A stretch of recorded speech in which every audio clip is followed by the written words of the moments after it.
मेरे प्रिय भाइयों और बहनों, आप सभी का स्वागत है। प्रिय मित्रों, आप लोगों में से जिन्होंने प्रश्न किए थे, एक प्रश्न बहुत ही सुंदर किया गया था। आज उस प्रश्न को लेते हैं। और वो प्रश्न क्या था कि किसी भक्त ने पूछा है कि शूर्पणखा ने राम से विवाह की मांग क्यों की। ये वास्तव में बड़ा अलग तरह का प्रश्न है कि विवाह की मांग क्यों की।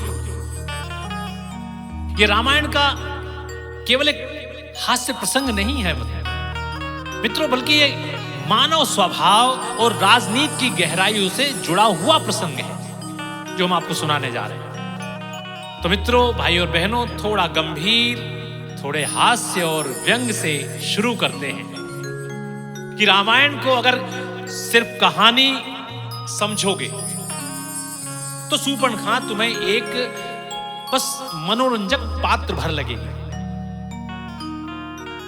नाक कटी हंसी का पात्र। लेकिन मित्रों, अगर गहराई से रामायण को पढ़ोगे तो शूर्पणखा रावण की राजनीति की गुप्त दूत भी थी। लंका की राजकुमारी शूर्पणखा एक दिन अकेली अरण्य में और सीधे राम से पूछती है कि क्या तुम मुझसे विवाह करोगे। अब देखिए, सीता के सामने खड़े राम और वहां राक्षसी राजनीति अपने सौंदर्य का मुखौटा पहनकर आती है। रूप बदलकर आई निशाचरी, राम सो प्रेम बिनु नैन भरी। नारी ना थी, चाल थी चालाकी, रावण की विसात थी बैंद झांकी। यह विवाह प्रस्ताव नहीं था मित्रों, यह जासूसी थी। राम कौन है, कहां से आए हैं और कौन स्त्री इनके साथ में है। और अगर राम मेरी बात मान जाए, मेरा प्रस्ताव मान जाए, तो विभाजन कर दूंगी। लक्ष्मण अलग, राम अलग, सीता अकेली और फिर रावण के लिए आसान शिकार। कहिए, ये प्रेम था या कूटनीति? वो प्रेम नहीं था, प्रस्ताव नहीं था, वो लंका की चाल थी, विश्वास नहीं था। राम ने मुस्कुराकर कहा, मैं तो एक पत्नी व्रती हूं। और लक्ष्मण बोले, मैं सेवक हूं, मुझसे क्या करोगी तुम। बस यही बात रावण को अंदर तक हिला गई। भक्तों, कि जिसे स्त्री रूपी जाल से फंसाया नहीं जा सकता, उस राम से युद्ध भी क्या ही सफल हो पाएगा। यदि मैं उससे युद्ध करूंगा तो क्या मैं सफल हो पाऊंगा। तो मित्रों, शूर्पणखा की नाक नहीं कटी थी, रावण की रणनीति की नाक कटी थी। आइए भाइयों बहनों, राम का नाम तो वो है जो दिल के मॉडेम को तुरंत कनेक्ट कर देता है। आज हम चलते हैं पंचवटी के उस जंगल में जहां एक राक्षसी के दिल में प्रेम का वायरस लगता है और उसके नाक कान के एंटीवायरस का काम लक्ष्मण जी संभालते हैं। आजकल के जमाने में प्रेम ऐसा ही होता है भक्तों, एक स्वाइप और फिर ड्रामा शुरू। लेकिन राम जी का यह हास्य परिहास, यह कथा दिल को छू लेने वाली है। तो तैयार हो जाइए, थोड़ी हंसी, थोड़ा रावण का रौद्र रूप और ढेर सारा राम का प्रेम। कैसे करेंगे राम से प्रेम? मेरे प्रभु राम जय जय राम, अवधपति राम जय जय राम।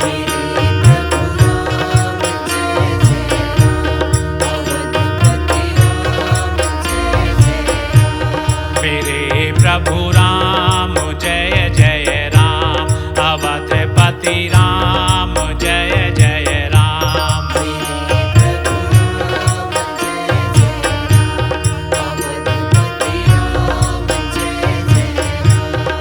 मंगल भवन मंगल हारी, प्रभु सो दशरथ अजर बिहारी।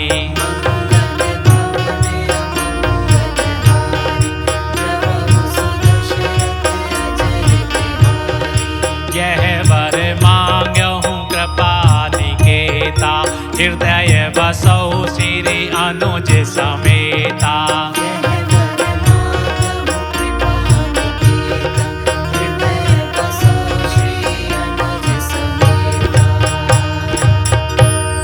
पंचवटी रघुपति सुख, वन विहारी बनिया। सिय लक्ष्मण समेत प्रभु, साधु समाज लुभा। मेरे प्रभु राम जय जय राम, अवधपति राम जय जय राम।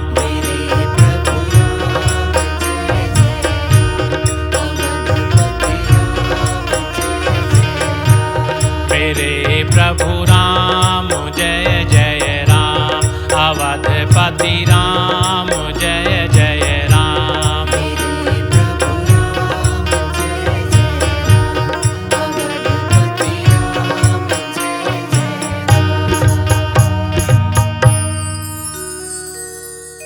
पंचवटी थी एक स्वर्ग का टुकड़ा, गोदावरी के किनारे, जहां राम, सीता और लक्ष्मण अपनी छोटी सी कुटिया में सुख से रह रहे थे। राम जी का वो रूप जैसे कोई स्टार्टअप फाउंडर जो जंगल में सादगी से अपनी कंपनी चला रहा है। और तभी जंगल में एक हलचल, सूर्पणखा, रावण की बहन, जंगल में आधम की। सूर्पणखा कोई साधारण राक्षसी नहीं थी भाइयों। उसने सोचा मैं तो रावण की बहन हूं, मेरे लिए तो कोई भी पिघल जाएगा। उसने राम को देखा, मोहित हो गई। वो नीले रंग का गजरा, वो धनुष बाण, वो सौम्य मुस्कान, बस दिल में लव वाला नोटिफिकेशन आ गया। वो बोली, हे राम, मुझसे विवाह कर लो। श्री राम जी तो प्रभु थे, लेकिन इस पल में उनकी हास्य की जो क्वालिटी है भगवान श्री राम की, वो सामने आ गया। वो मुस्कुराए और बोले, देवी, मैं तो पहले से ही बुक हूं, मेरी अर्धांगिनी सीता जी है। हाँ जाओ, उससे बात करो। उससे कौन? लक्ष्मण जी। देखिए राम जी का यह हास्य कितना सुंदर है। आजकल के रिश्तों में लोग इतनी जल्दी रिएक्शन दे देते हैं कि सामने वाले का दिल टूट जाता है। लेकिन राम ने ना सिर्फ सूर्पणखा को मना किया, बल्कि उसे सम्मान के साथ लक्ष्मण की तरफ भेज दिया। यह है प्रभु राम का तरीका, ना कहने का, लेकिन प्यार से। सूर्पणखा पहुंची लक्ष्मण जी के पास। अब लक्ष्मण जी तो वैसे ही मूड में रहते, आप सभी जानते हैं, जैसे कोई ट्विटर पर ट्रोल करने के लिए तैयार होता है। सूर्पणखा बोली, लक्ष्मण तुम मुझसे शादी कर लो। लक्ष्मण ने एक नजर मारी और बोले, अरे मैं तो राम भैया का फॉलोअर हूं, मेरा कोई अलग स्टेटस नहीं है, तुम वापस भैया के पास ही जाओ। अब सूर्पणखा फिर राम जी के पास गई। राम जी ने फिर मजाक किया, अरे लक्ष्मण ही ठीक है तुम्हारे लिए, वो थोड़ा गुस्सेल है लेकिन दिल का बहुत साफ है। ये पिंग पोंग यूं ही चलता रहा और सूर्पणखा का पारा चढ़ता गया। आखिरकार उसने सीता जी को देखा और सोचा, यही मेरी प्रतिद्वंदिनी है, और ये सोचते हुए वो सीता पर झपटी। बस अब लक्ष्मण का सब्र टूट गया। उन्होंने खड़ग उठाया और छटाक सूर्पणखा के नाक कान काट दिए। सूर्पणखा चीखती चिल्लाती भागी। जब रावण की बहन राम के पास पहुंची तब राम के वन गमन को 12 बसंत बीत चुके थे। अयोध्या से दूर सीता के साथ मर्यादा के दीप जल रहे थे पंचवटी में। राम को शूर्पणखा ने विवाह का ऑफर दिया और सुनकर राघव मुस्कुराए। और उसके पीछे का राज क्या था?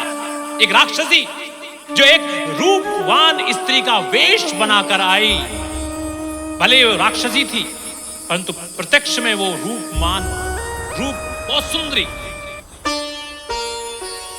थी। मित्रों, यहां से त्रेता युग के कई रहस्यों का पर्दा उठता है। त्रेता युग वो समय था जब राजाओं में कई विवाह का चलन था। एक विशेष बात बताने जा रहा हूं, ध्यान से सुनिएगा। कोई भी कभी भी किसी को भी पसंद करके विवाह कर लेता था। यही कारण भी था कि शूर्पणखा ने राम को विवाह का प्रस्ताव रखा।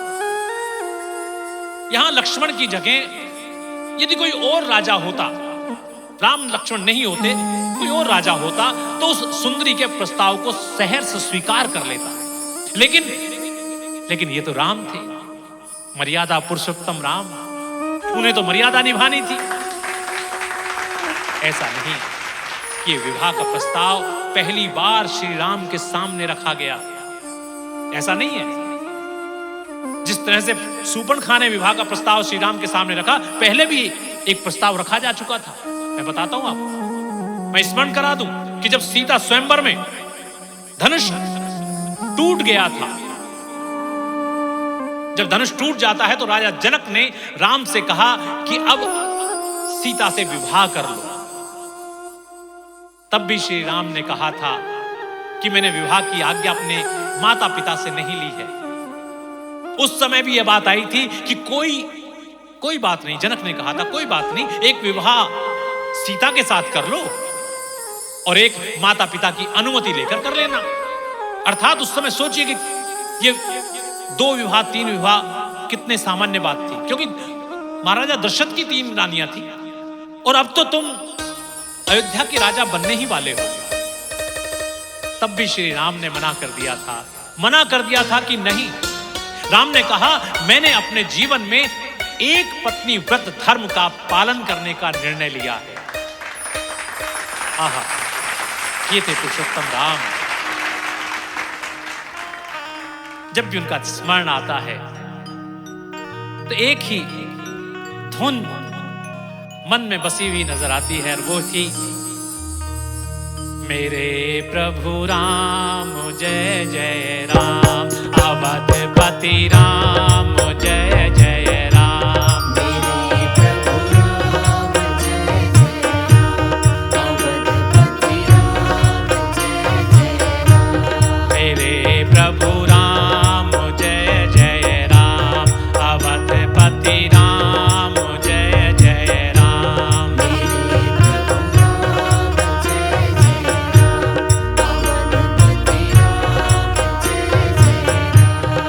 सुनहु जनक सब भांति सनेहु, सुनहु जनक सब भांति सनेहु, भयहु बियाह बिनु बाप कहेहु। भयहु बियाह बिनु बाप कहेहु। मेरे प्रभु राम जय जय राम, अवधपति राम जय जय राम। मेरे प्रभु राम जय जय राम, अवधपति राम जय जय राम। इसका अर्थ है मित्रों कि हे जनक, आप कृपा सुनिए।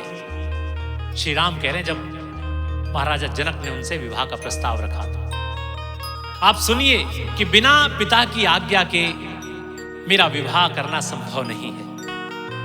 मैं अपने पिता की आज्ञा के बिना किसी भी कार्य को नहीं कर सकता, और विवाह जैसा महत्वपूर्ण निर्णय भी पिता श्री दशरथ जी की अनुमति के बिना नहीं लिया जा सकता। यह उत्तर भगवान राम की मर्यादा, विनय और आज्ञा पालन के भाव को दर्शाता है। भक्त ये स्वयं भगवान होते हुए भी पुत्र धर्म और पारिवारिक मर्यादा का पालन करते हैं। राम का यह व्यवहार मर्यादा पुरुषोत्तम की उनकी संज्ञा को प्रमाणित करता है। भाई और बहनों, ये तो माता सीता थी जिनसे श्री राम का विवाह हो, ये सभी देवता भी चाहते थे, उनकी भी इच्छा थी। और इधर थी शूर्पणखा, एक राक्षसी, रावण की बहन, एक गुप्तचर। मित्रों, आपको क्या लगता है, नाक कान कटाकर शूर्पणखा चुप बैठ गई होगी? नहीं साहब, शूर्पणखा रोती बिलखती पहुंची लंका, अपने भाई के पास जहां रावण का दरबार लगा था, सोने का सिंहासन, 9 ग्रह उसके सामने बंदी जैसे। कहते हैं दशानन ने शनि देव को अपने सिंहासन के नीचे उल्टा करके बांध रखा था, जिससे शनिदेव की कुदृष्टि उसके सिंहासन पर ना पड़ सके। आजकल तो लोग ट्रैफिक जाम नहीं संभाल पाते, और रावण ने सूर्य को अपनी मर्जी से चलाया। उसका बल, उसका तप, उसका ज्ञान सब अतुलनीय, मगर शूर्पणखा की बात सुनकर उसका अहंकार जागा। और मित्रों, यहीं से रामायण का अगला अध्याय शुरू हुआ।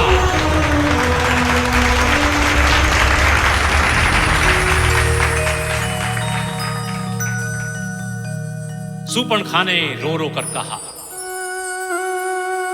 भैया मेरे नाक कान काटे गए। रावण का गुस्सा 7वें आसमान पर। कौन है, किसमें इतना साहस?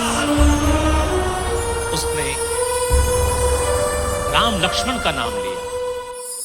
रावण ने सोचा, ये राम कौन है जो मेरी बहन का अपमान करता है? यहीं से भक्तों, यहीं से राम रावण युद्ध की नींव पड़ी। देखिए मित्रों, रावण की महानता को नकारा नहीं जा सकता। तो विद्वान था, शिव भक्त था, लेकिन उसका अहंकार उसका शत्रु बना।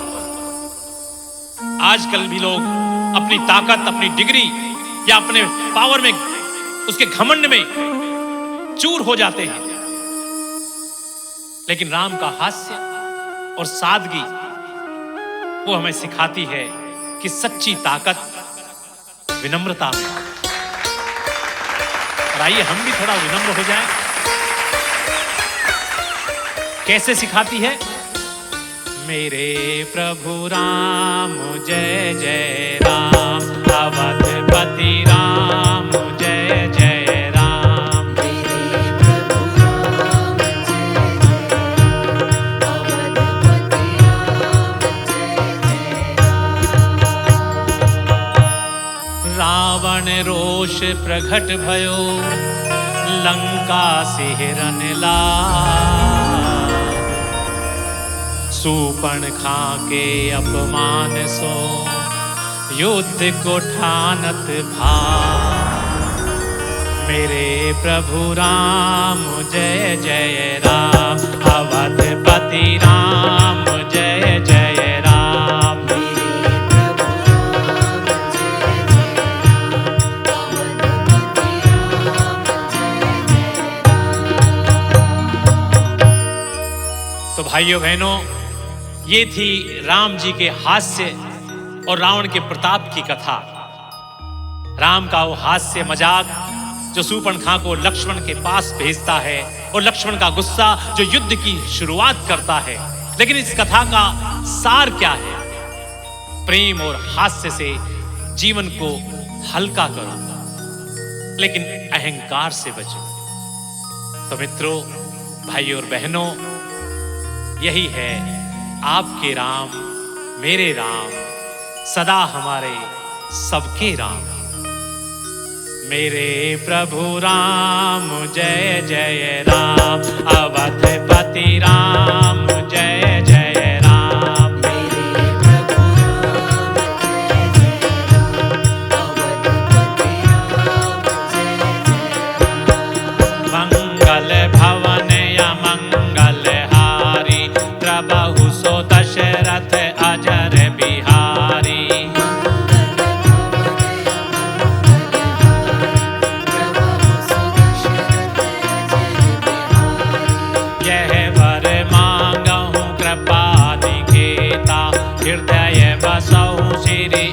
मुझे समेता।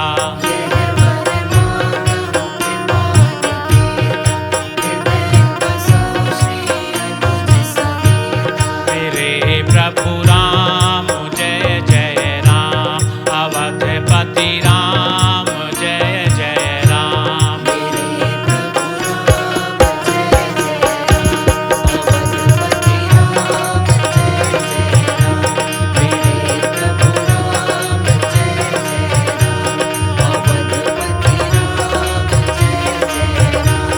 मेरे प्रभु राम जय जय राम, अवधपति राम जय जय राम।